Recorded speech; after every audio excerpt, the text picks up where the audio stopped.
SIPP versus ISA strategy. What proportion in each of these investment vehicles is the best for me?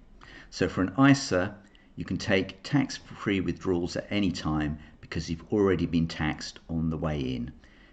20k contribution per year.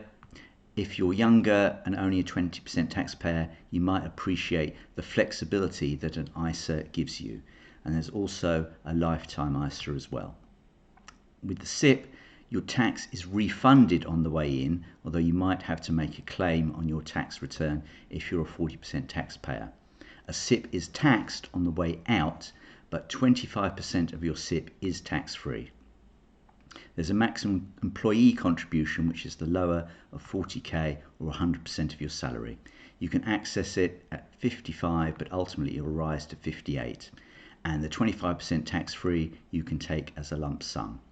There's a lifetime allowance of just over £1 million, and if you exceed that in withdrawals, or if you have a balance that exceeds that when you're 75, you will be taxed on the excess. If you're under 75, you can contribute 3.6k to a SIPP each year, even if you have no earned income. Now, the history of the lifetime allowance, which currently very few people pay, but it will become a big burden in the future. It used to be 1.8 million. Okay, it's now down to 1.07 million. Sometimes it's index linked, sometimes it's not. So you can have a maximum tax burden of 55% on excess withdrawals, which are 25% then plus your marginal income tax rate, which could be as high as 40%.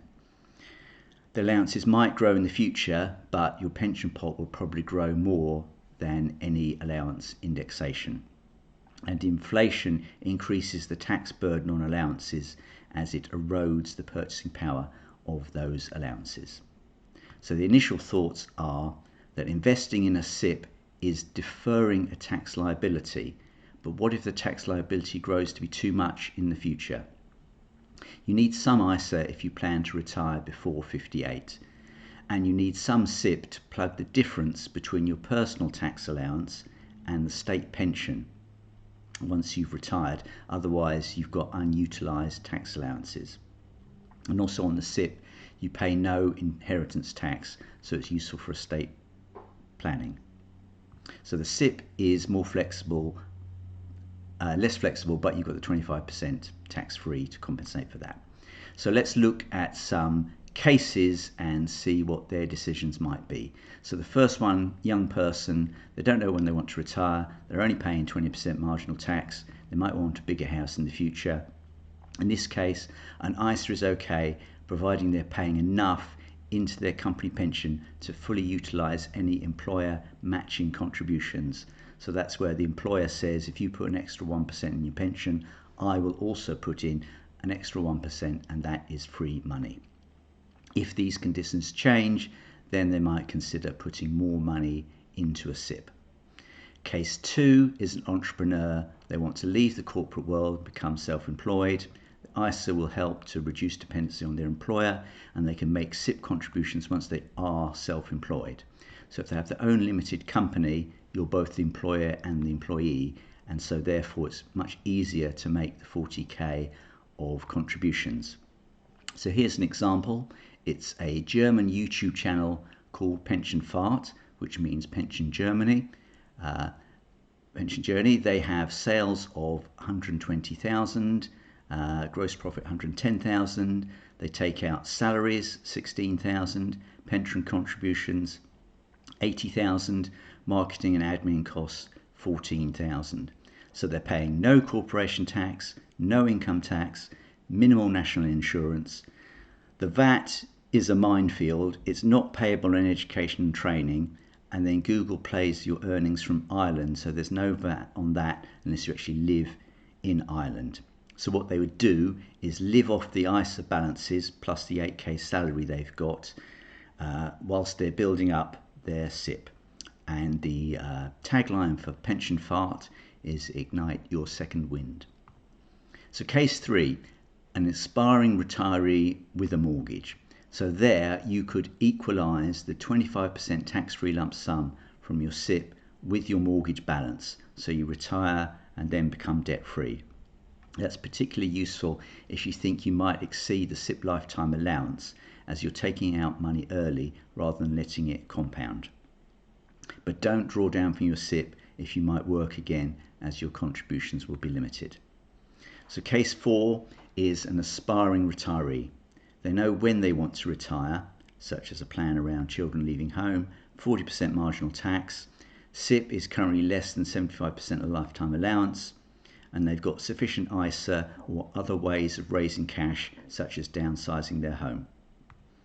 So the chance of overfunding the SIPP is kind of reduced, and for them it's probably quite a quick payback in terms of putting extra money into the SIPP. So I've got a free spreadsheet, there's a link in the description, and let's go through some examples of that. So here we've got a lump sum of £10,000, and then it's grossed up for the different tax rates that you might have. It compounds over 15 years at 6%, and there you've got the final value.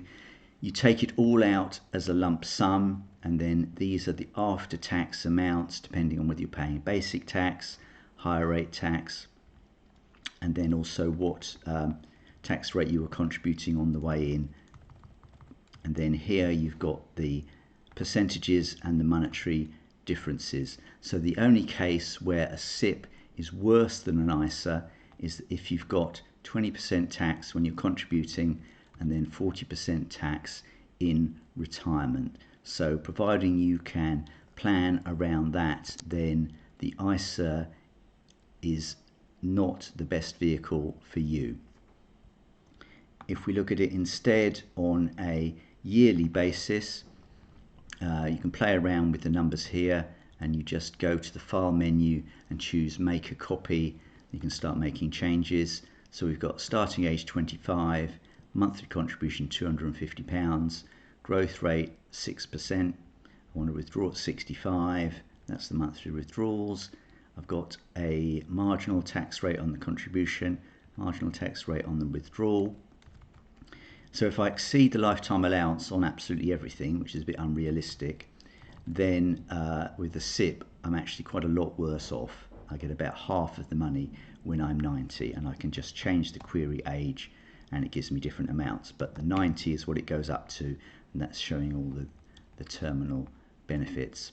But what I can do is if I start changing the numbers, then the SIPP starts to become a better bet. So with 40% on contribution and withdrawal, and with the lifetime allowance on everything at 75 only, then things are pretty much equated, and you can look down here and you can start to see the taxes that you're paying. But the likelihood is that 40% on contribution, 20% on withdrawal, and then 18.5% better off. If you have no lifetime allowance, then you're way better off, and you have the potential inheritance tax that you avoid. So with some careful planning, a SIPP can be a really useful vehicle. So in summary, if you put too much in an ISA, you miss out on tax saving opportunities, both on the way in and in retirement, because you're not utilising all your tax allowances. If you have too much SIPP, then you risk paying too much tax in retirement, particularly if you have to pay the lifetime allowance charge. So there's a balancing act between an ISA and a SIPP. People with complicated financial institutions may benefit from seeing an independent financial advisor, but most, I think, could benefit more from just having a sounding board and a powerful but affordable spreadsheet to plan out their wealth over time. So please subscribe to the channel, like the video. I'm interested in your comments. You can contact me about my lifetime financial plan spreadsheet, and you can follow me on Twitter at Ian Shadrack.